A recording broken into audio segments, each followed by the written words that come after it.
తోడుగా ఉండే వరమే నువ్వే ఇస్తే ఇంకేమి కావాలి జన్మకి.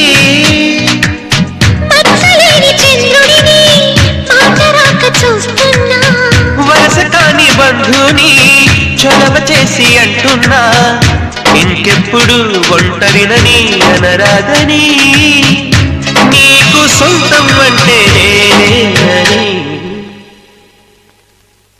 కొమ్మ కొమ్మ విన్నావమ్మ కోయిల వస్తుంది, వస్తూ వస్తూ తనతో వెన్నెల వెలుగులు తెస్తుంది. ఏవమ్మ మరుమల్లి తోరణాలు కడతావా, చిలకమ్మ ఎదురేగి స్వాగతాలు చెబుతావా.